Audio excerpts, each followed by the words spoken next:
Hallelujah, praise Lord. परमेश्वर का धन्यवाद हो इस दिन इस समय के लिए। आज परमेश्वर ने दिन दिया कि हम प्रभु के वचन के ऊपर मनन करें। आइए छोटी सी दुआ करें प्रभु की महिमा के लिए। प्यारे पिता, हम आपकी स्तुति करते, बड़ाई करते, प्रशंसा करते। आज का दिन आपने बनाया, उसमें हम मगन और आनंदित होने के लिए प्रभु अपने वचनों के द्वारा बोल बातचीत यीशु के नाम से आमीन। हालेलुया।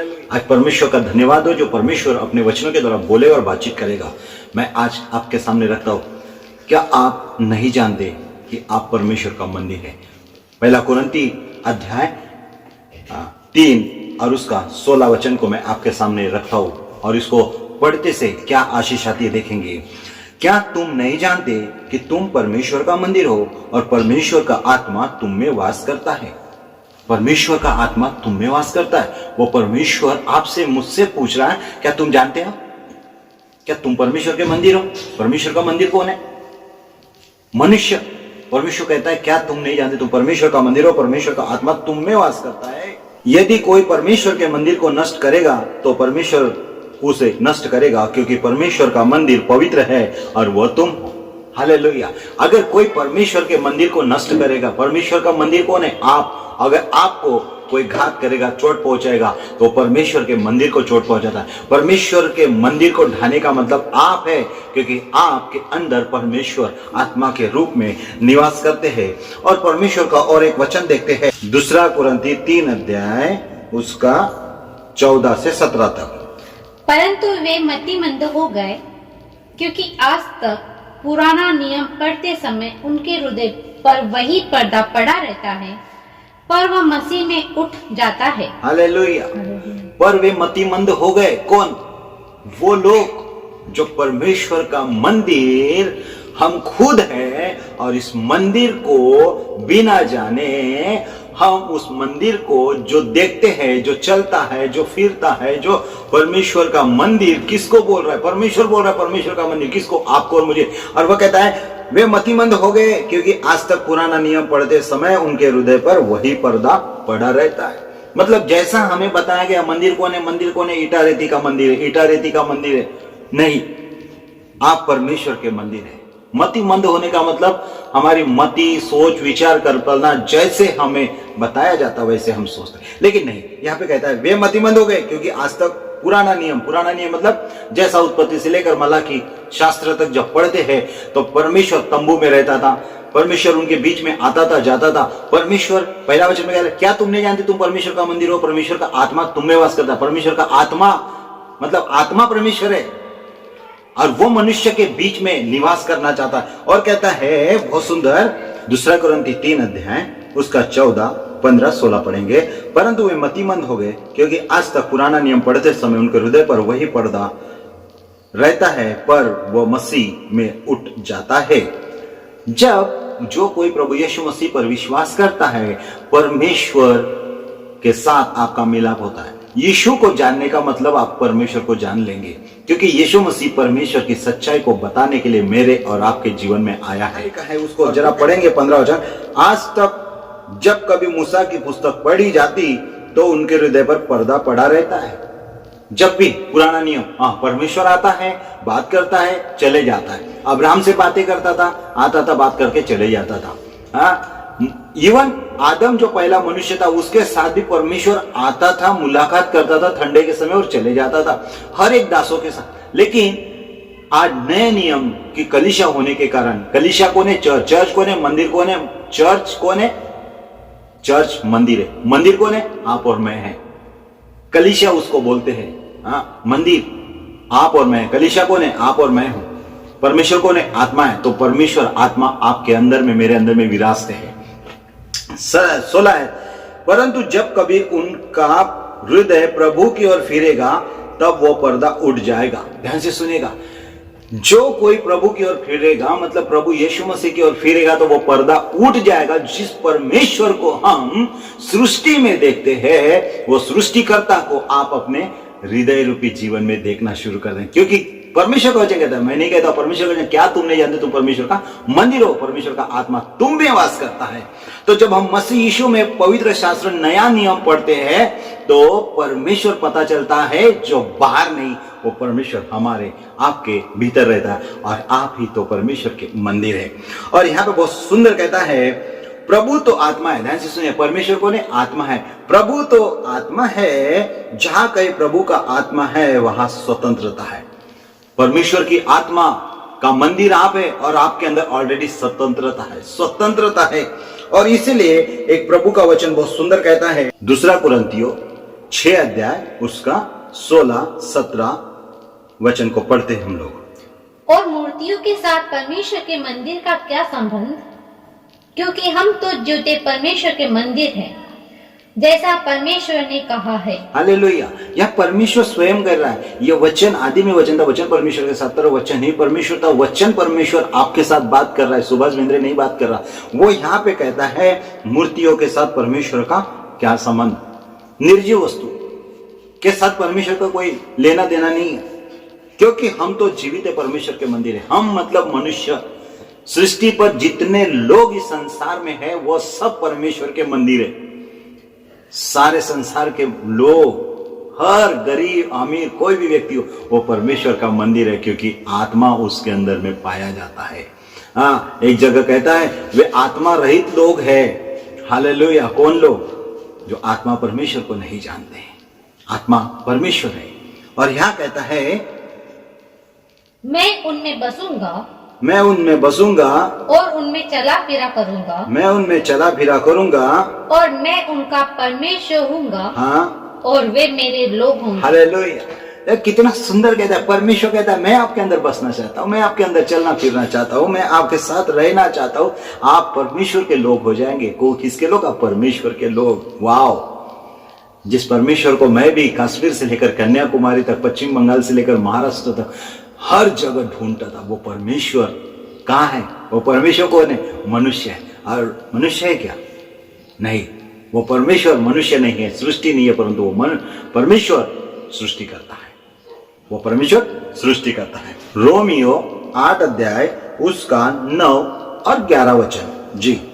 परंतु जबकि परमेश्वर का आत्मा, देखिए ध्यान से सुनेगा, जबकि परमेश्वर का आत्मा तुम में बसता है, वाह, आप में बसता है। परमेश्वर का वचन है, परमेश्वर का आत्मा आप में बसता है, तो तुम हाँ, शारीरिक दशा में नहीं, तो तुम शारीरिक दशा में नहीं हो, परंतु आत्मिक दशा में परंतु हो। आत्मिक दशा में हो। हाँ, यदि किसी में मसीह का आत्मा नहीं, यदि किसी में मसीह का वचन नहीं, मसीह का मन नहीं, मसीह का आत्मा नहीं, तो वो परमेश्वर का जन नहीं हो सकता।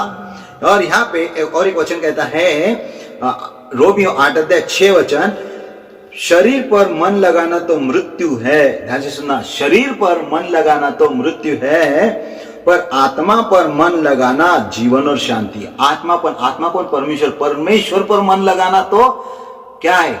यहाँ पे जीवन और शांति है। आत्मा कौन है? परमेश्वर। परमेश्वर के ऊपर मन लगाते हैं, हाँ, तो यहाँ पे हमको कहता है जीवन और शांति है। यहाँ परमेश्वर आपको जीवन और शांति देता है, आत्मा पर मन लगाना। और आगे में बहुत सुंदर कहता है, 9 वचन को फिर से पढ़ेंगे हम लोग। परंतु जबकि परमेश्वर का आत्मा तुम में बसता है, जबकि परमेश्वर का आत्मा तुम में बसता है, तो तुम शारीरिक दशा में नहीं, तो फिर शरीर नहीं। शरीर आज है, कल नहीं है। आज खाता पीता तगड़ा है, कल खून ठंडा हो जाएगा और सब निकल जाएगा, है ना, श्वास निकल जाएगा, आत्मा निकल जाएगा, तो ये शरीर हमको धोखा देगा। लेकिन यहाँ परमेश्वर का वचन कहता है, जबकि परमेश्वर का आत्मा तुम में वास करता है, तो तुम शारीरिक दशा में नहीं परंतु आत्मिक दशा में हो। यदि किसी में मसीह का आत्मा नहीं तो वो परमेश्वर का जन नहीं। यदि मसीह तुम में है, मसीह मतलब मददगार, मसीह मतलब अभिषेक, मसीह मतलब यीशु मसीह कहां पर है? आप में है। तो देह पाप के कारण मरी हुई है। हालेलुया। शरीर के अनुसार नहीं, शरीर मांग करता है शरीर, लेकिन ये शरीर, ये जो देह है, ये देह परमेश्वर का मंदिर है। ये व्याभिचार के लिए नहीं है, ये किसी के ऊंचा करने नीचा करने किसी के बारे में नहीं, ये परमेश्वर को ऊंचा करने के लिए परमेश्वर इस आपके शरीर रूपी मंदिर में निवास करता है। क्योंकि आगे में बहुत सुंदर वचन लिखा, 11 वचन को पढ़ते हैं तो, यदि उसी का आत्मा, परमेश्वर का आत्मा, जिसने यीशु को मरे हुए में से जिलाया, जिस परमेश्वर की आत्मा ने प्रभु यीशु मसीह को जिलाया, तुम में बसा हुआ है। हालेलुया। किसने? जिस परमेश्वर ने यीशु मसीह को जो मर गए थे मुर्दों में से तीसरे दिन जिसने जिलाया वो आप में बसता है। कितनी सुंदर बात है, परमेश्वर का आत्मा आप में बसता है। वाह, कितनी सुंदर और अलौकिक बात है। आगे, तो जिसने मसीह को मरे हुए में से जिलाया, जिसने मसीह यीशु को मुर्दों में से तीसरे दिन जिलाया तो वह तुम्हारी नश्वर देह को वो भी मेरे और आपके नश्वर देह को भी क्यों न जिलाएगा? अपने आत्मा के द्वारा, अपनी मतलब परमेश्वर की आत्मा के द्वारा जो तुम में बसा हुआ है, हमारे अंदर जो बसा हुआ है जिलाएगा। जिलाएगा। हालेलुया। जीवन प्रदान करेगा, क्योंकि आत्मा है तो जीवन है। आत्मा है तो जीवन है, आत्मा नहीं तो कोई जीवन नहीं है। और वचन को पढ़ते हैं 2 कोरिन्थी 7 अध्याय। परमेश्वर की भक्ति का शौक, परमेश्वर की भक्ति करते हैं। परमेश्वर के पास जाके लोग क्या करते? शोक करते, विलाप करते, पश्चाताप करते, और वहां से उद्धार निकलता है। कौन? परमेश्वर। आत्मा परमेश्वर के पास। हाँ, जो परमेश्वर भक्ति का शौक ऐसा पश्चाताप उत्पन्न करता है। परमेश्वर की जब भक्ति करने जाते तो वहां पे क्या कहते? लोग अपने गुनाह की तौबा करते हैं, क्षमा मांगते हैं। हाँ, मैंने ये किया, मैंने वो किया, मन फिराते हैं। हाँ, क्यों? क्या परमेश्वर का वचन कह रहा है? परमेश्वर की भक्ति का शौक ऐसा पश्चाताप उत्पन्न करता है जिसका परिणाम उद्धार है। इस दुनिया में एक ही है मददगार, बचाने वाला, मसीहा। परमेश्वर के पास जाने का मतलब भक्ति करना, और भक्ति जब हम जाते हैं तो क्या करते हैं? परमेश्वर के पास जाके हम अपने बातों को स्वीकार करते। प्रभु मुझे क्षमा कर दे, प्रभु किसी को चोट लगी, प्रभु क्षमा कर दे, प्रभु हम क्षमा मांगते हैं, है ना? क्यों? पश्चाताप नहीं, वहां पे उद्धार नहीं। पश्चाताप होना बहुत जरूरी है मनुष्य को। पश्चाताप कब आता है? जब हम मन फिराते हैं। पश्चाताप तब आता है जब मन फिराते हैं। और मन किसकी ओर फिराते? परमेश्वर की। और परमेश्वर आपके भीतर है, आपके अंदर में है, उस परमेश्वर की ओर मन फिरा लेते हैं। और बहुत सुंदर बातें हैं। और लिखा है कुलुसियो 1 अध्याय 27 वचन, बहुत सुंदर लिखा है। जिन पर परमेश्वर ने प्रकट करना चाहा, जिस पर परमेश्वर ने प्रकट करना चाहा। ध्यान से सुनिए, परमेश्वर आपके ऊपर में क्या कर रहा है? वचन के रूप में परमेश्वर अपने आप को प्रकट कर रहा है। जिस पर प्रकट करना चाहा, उन्हें ज्ञात हो कि, उन्हें जानना है कि अन्य जातियों में उस भेद की महिमा का मूल्य क्या जो है। ईश्वर को नहीं जानते वो परमेश्वर का मूल्य क्या है, परमेश्वर का अनुग्रह क्या है, परमेश्वर की दया क्या है। और वह यह है कि, और वो ये है कि मसीह जो महिमा की आशा है, मसीह मतलब बचाने वाला, वो अभिषेक, मसीह जो महिमा की आशा है वह तुम में बसता है, तुम में रहता है। कहाँ रहता मसीह? कहाँ रहता परमेश्वर? आपका मददगार कहाँ है? आपके अंदर रहता है। हालेलुया। और एक वचन कहता है, पहला पत्र 4 अध्याय 14 वचन, बहुत सुंदर कहता है मेरे प्यारो। जब उसको पढ़ते हैं, यहाँ पे लिखा, फिर यदि मसीह के नाम के लिए तुम्हारी निंदा की जाती तो तुम धन्य हो, क्योंकि महिमा का आत्मा, परमेश्वर का आत्मा तुम पर छाया करता है। महिमा का आत्मा, परमेश्वर का आत्मा आप पर छाया करता है। जैसा मरियम के ऊपर पवित्र आत्मा ने छाया किया, वहां उद्धार निकला। आपके जीवन में भी जब परमेश्वर का आत्मा यहाँ पे कहता है छाया करता है, तो जीवन निकलेगा। वो जीवन का सोता निकलेगा, वो जीवन निकलेगा। आपके भीतर से परमेश्वर का आत्मा काम करेगा। और एक वचन बहुत सुंदर कहता है, इफिसियों 1 अध्याय 19, और उसकी सामर्थ, और परमेश्वर की सामर्थ हमें जो विश्वास करते हैं, हमें जो विश्वास करते हैं। परमेश्वर की सामर्थ का है आपके अंदर, परमेश्वर का है आपके अंदर। परमेश्वर की सामर्थ का काम करती है आपके अंदर। हालेलुया। जहां प्रभु का आत्मा होता है वहां पे स्वतंत्रता होती है। बाइबल का वचन कहता है जहां परमेश्वर की आत्मा है वहां पे स्वतंत्रता होती है। एक गीत एक प्रभु के जन ने गाया, डरो मत चुपचाप खड़े रहो। हाँ, डरो मत चुपचाप खड़े रहो और खुदा के बड़े नजात के काम देखो। खुदा के नजात के काम देखो। परमेश्वर के बड़े का, पहले परमेश्वर तो समझ में आ जाना चाहिए कि परमेश्वर कौन है, आत्मा। और मैं आपको बताना चाहता हूं, ये मेरा परमेश्वर है। वह भक्त आएगा, लेकिन यह परमेश्वर जब मसीह आपके जीवन में आता है, जब मसीह यीशु को आप अपना उद्धारकर्ता करके स्वीकार करते हो, यही परमेश्वर आपका पिता बन जाता है। यही परमेश्वर आपका पिता बन जाता है, आप परमेश्वर की संतान बन जाते हो। हालेलुया। मुझे परमेश्वर बोलने से अच्छा पिता बोलना अच्छा लगता है, क्योंकि जहां परमेश्वर है वहां भेंट बलिदान लगेंगे, लेकिन जहां पिता आता है वहां पे प्रेम आता है। हालेलुया। आगे में बहुत सुंदर कहता है, इफिसियों 1 अध्याय 22-23 वचन को साथ में पढ़ते हैं। और सब कुछ उसके पांव तले कर दिया।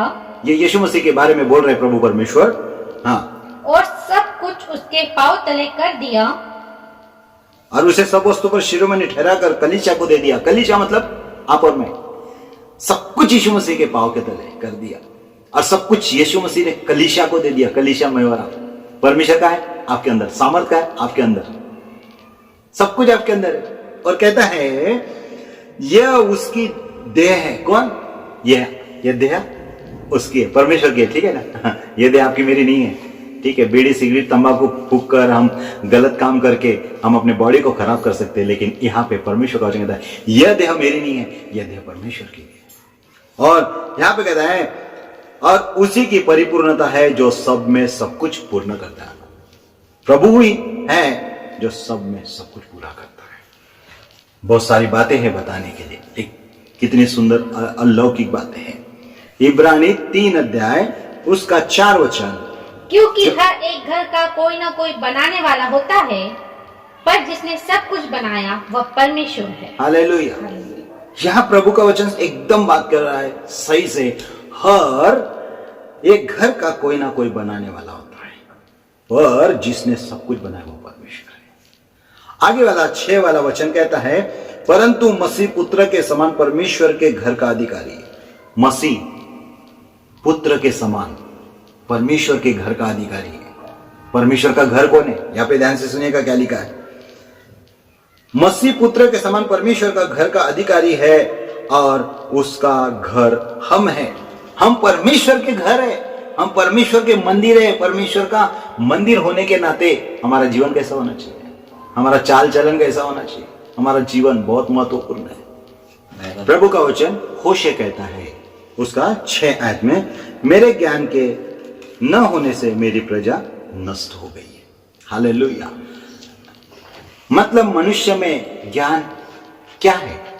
ज्ञान की आत्मा है, और परमेश्वर के बारे में ज्ञान बताती परमेश्वर कौन है? आत्मा परमेश्वर है। और बहुत से लोग चूक जाते। यहां पे लिखा है तूने मेरे ज्ञान को तुच्छ जाना। मनुष्य परमेश्वर के ज्ञान को तुच्छ जानता है, इसलिए मैं तुझे अपना याजक रहने के अयोग्य ठहराऊंगा, इसलिए कि तूने अपने परमेश्वर की व्यवस्था को तज दिया, मैं भी तेरे बाल बच्चों को छोड़ दूंगा। हालेलुया।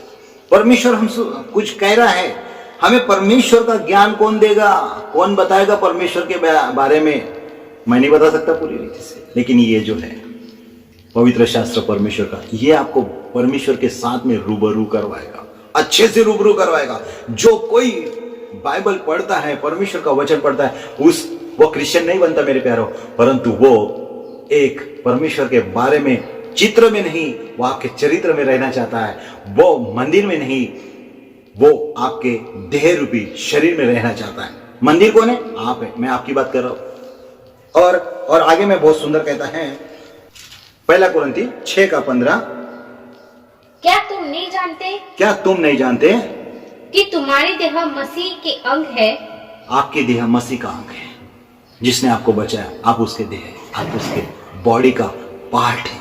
और 1 कुरिन्थी 2:16, क्योंकि प्रभु का मन किसने जाना है कि उसे सिखाए, परंतु हम में मसीह का मन है। हम में मसीह का मन है, आपके अंदर मसीह का मन है। 1 कुरिन्थी 6:19 आयत को पढ़ता हूं मैं आपके लिए। क्या तुम नहीं जानते कि तुम्हारी देह पवित्र आत्मा का मंदिर है? क्या तुम नहीं जानते कि तुम्हारी देह पवित्र आत्मा का मंदिर है, जो तुम में बसा है, और तुम्हें परमेश्वर की ओर से मिला है, और तुम अपने नहीं हो। हालेलुया। हे मेरे भाई, मेरे बहन, मेरे पिता के समान लोगों, बच्चों, यहां प्रभु का वचन मैं आपके सामने फिर से बोल रहा हूं, इसको जरा सुनिएगा। क्या तुम नहीं जानते कि तुम्हारी देह पवित्र आत्मा का मंदिर है? परमेश्वर आत्मा है।